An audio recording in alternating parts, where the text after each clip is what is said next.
Hallo und willkommen zu unserer Serie Mein Laptop von innen. Hier möchte ich euch in einem schnellen Überblick zeigen, wie ihr den Akku tauscht und wie ihr an die wichtigsten Komponenten herankommt, wie SSD, RAM, Lüfter. Ich zeige euch dabei das Innenleben des Laptops. Ich zeige euch auch, was es an Tipps und Tricks noch gibt, was ihr vielleicht beachten müsst. Und dass es im Grunde genommen nicht so schwer ist, einen Laptop aufzuschrauben und an die einzelnen Komponenten heranzukommen. Legen wir los!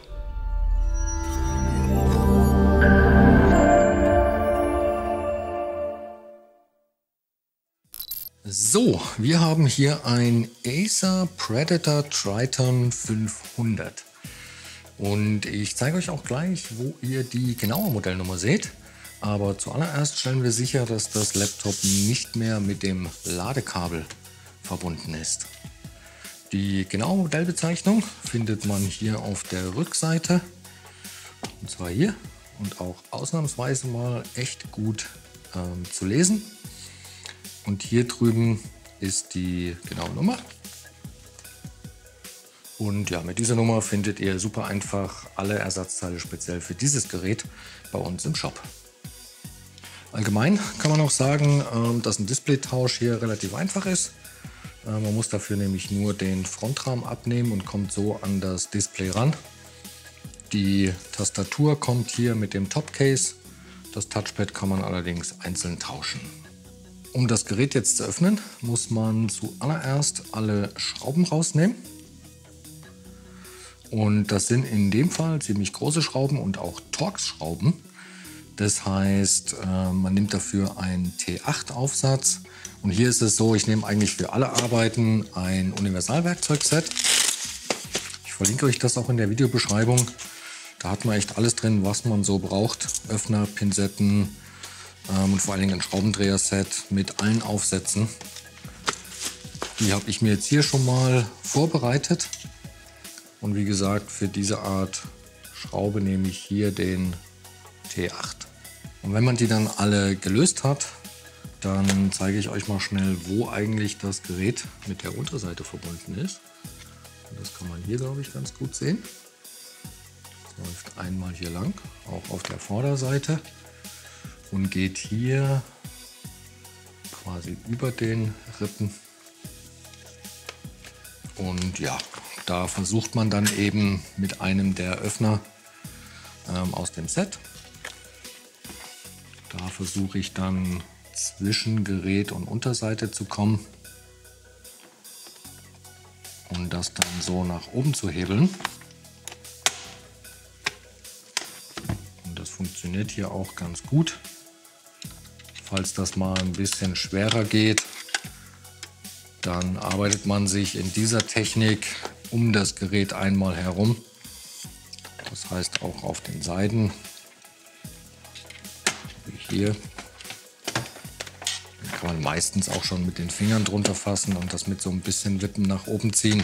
Wie gesagt, wenn das nicht so gut gehen sollte wie jetzt hier, dann macht man eben hier auch auf der Vorderseite weiter, hebelt das alles nach oben, bis man die Unterseite ganz leicht einfach mit den Fingern nach oben hinwegnehmen kann. Und ja, so sieht dann das Gerät von innen aus. So, immer als allererstes auf jeden Fall den Akku vom Mainboard trennen, dass das Gerät auch wirklich keinen Strom mehr hat. Und der Stecker läuft hier entlang und den kann man auch am Kabelbund hier ziehen. Und dann kommt der einfach nach hinten hin raus. Super einfach. Und ja, bei dem Gerät ist es so, man sieht hier tatsächlich nicht sehr viel. Man kann hier zwar noch die Lüfter sehen, aber der Rest ist tatsächlich unter dem Mainboard. Also bis auf ein paar wenige Sachen muss man hier das Mainboard rausnehmen, um da ranzukommen. Ich würde jetzt sagen, wir fangen aber erstmal mit dem Akku an. Und der wird von den Schrauben hier gehalten. Und dafür muss man dann auch den Aufsatz wechseln. Das sind nämlich normale Kreuzschrauben. Und dafür würde ich jetzt in dem Fall hier ein PH0 benutzen. Und dann kann man den Akku nach oben so ein bisschen hochhebeln. Der ist hier unten so ein bisschen eingehangen.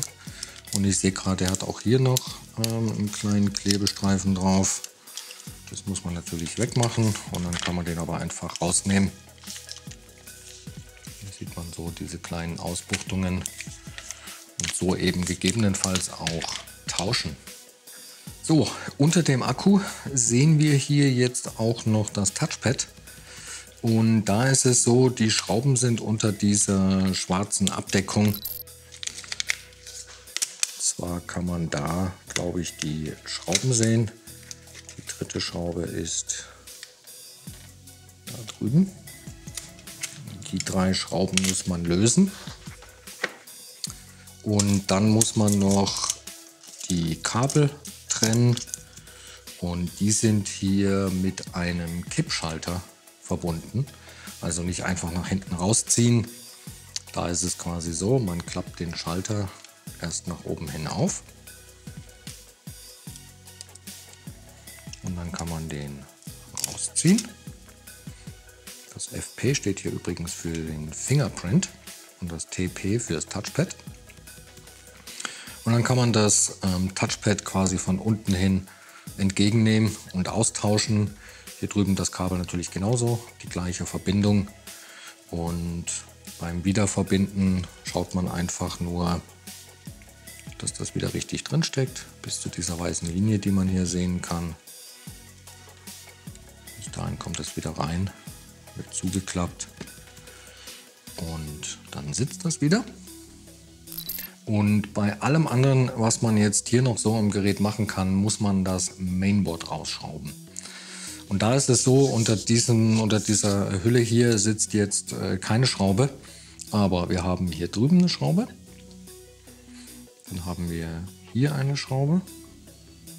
Wir haben die Schraube und wir haben die Schraube hier. Und ein paar wichtige Sachen noch. Man muss auf jeden Fall diese Verbindungen hier vorne allesamt kappen. Man muss auch die Stecker von den Lautsprechern rausmachen, seitlich greifen. So. Und auch das hier sind eben Kippschalter. Nach oben öffnen und dann rausziehen, genau wie der hier. Hier drüben das gleiche Spiel. Und ganz, ganz wichtig, auf jeden Fall auch das WLAN-Modul. Das ist ja hier auch mit dem Mainboard verbunden. Also auch das wird rausgeschraubt und hier aus dem Slot gezogen. Diese Kabelverbindung hier drüben, die würde ich auch trennen. Auch das ist ein Kippschalter. So. Und so. Und dann schrauben wir noch die Lüfter los. Das wäre hier.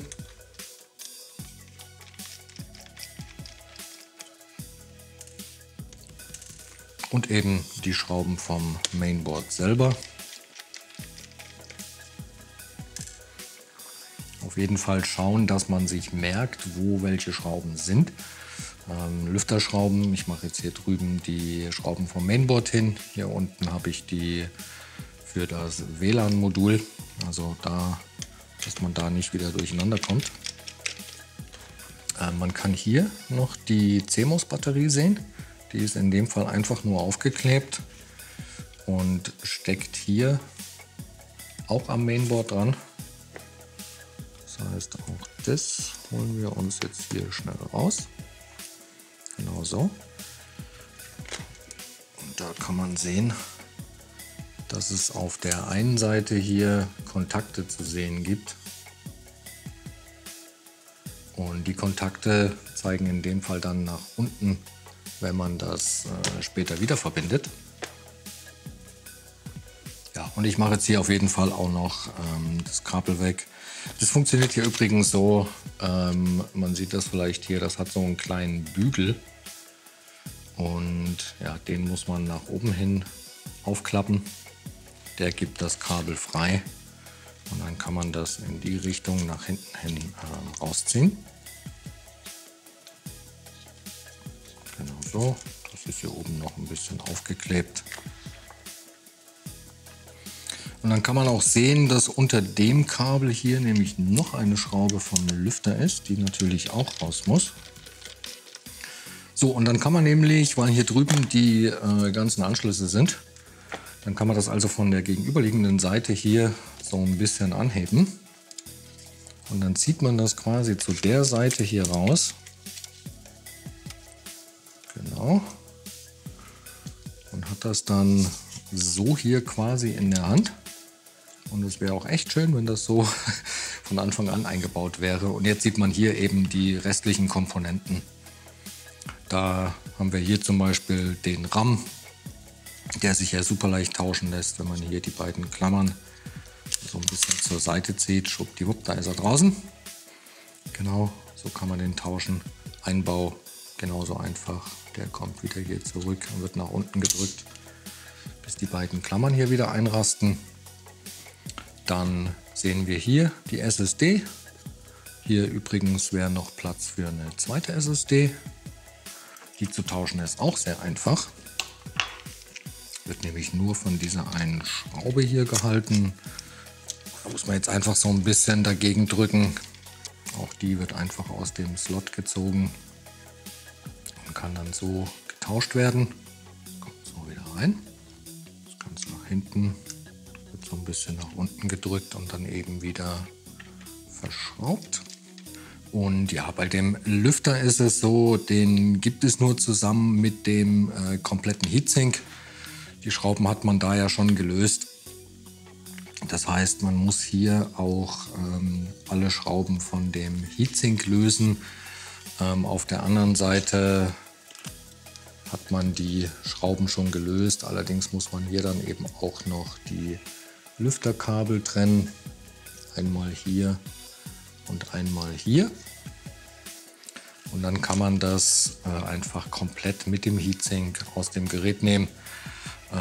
Gucken, ob die Kühlpaste noch in Ordnung ist, gegebenenfalls nachkaufen und ein bisschen was drauf machen. Und genau so rum wieder einbauen, die Kabel auf der anderen Seite durchführen und dann festmachen. Und ja, dann hat man das eben auch erledigt. Wenn man jetzt das Mainboard wieder verbaut, gibt es so ein paar Sachen, auf die man auf jeden Fall achten sollte.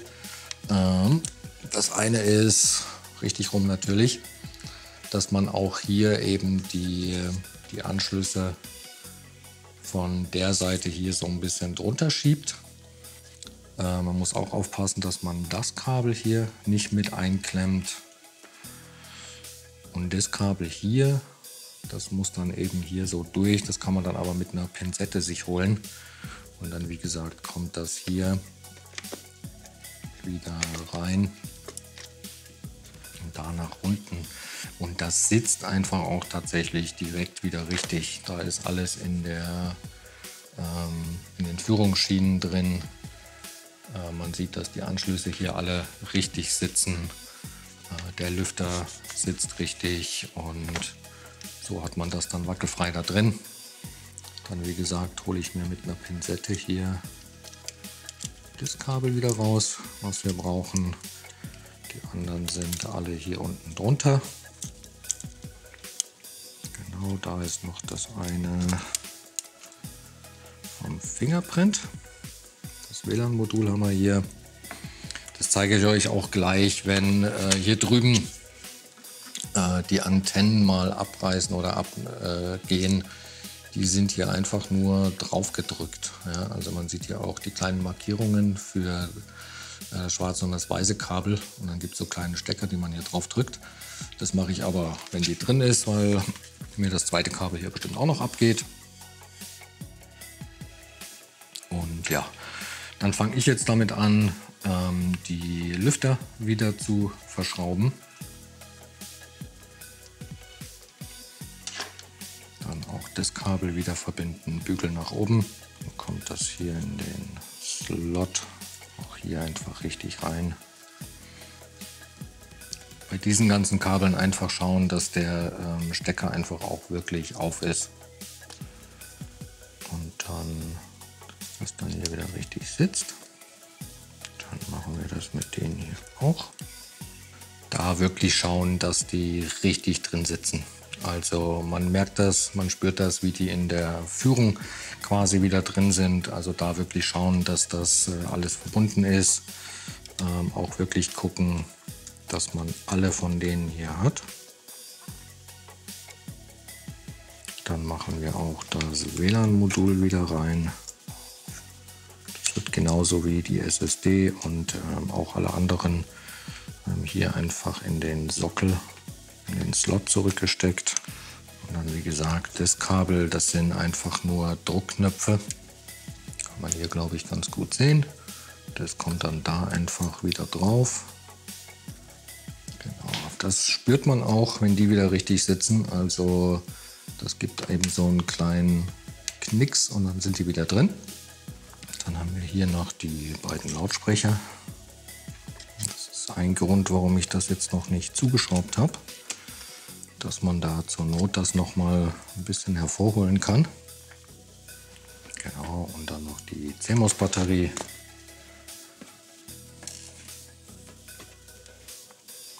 Auch die sitzt wieder.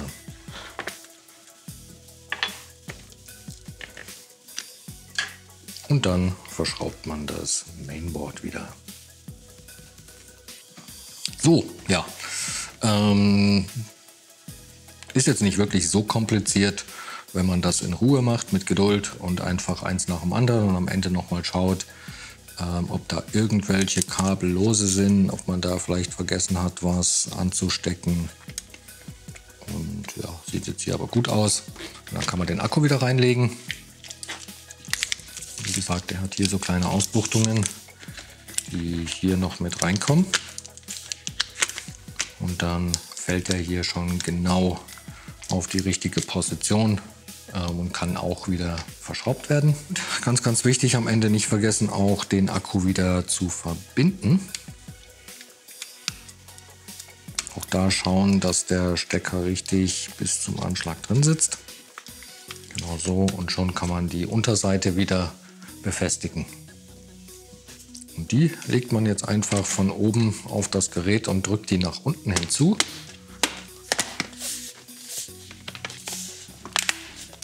Genau. Ich schaue auch immer, dass da wirklich keine Lücke mehr zu sehen ist und dass alles fest ist. Ja, und dann einfach wieder alles verschrauben, Aufsatz zu einem T8 wechseln und ja, dann hat man dieses Abenteuer auch hinter sich. So, ich hoffe, das Video hat euch weitergeholfen. Wenn ihr noch Fragen oder auch Anregungen habt, lasst uns gerne einen Kommentar da. Und dann wünsche ich euch viel Spaß beim Schrauben. Bis zum nächsten Mal. Ciao.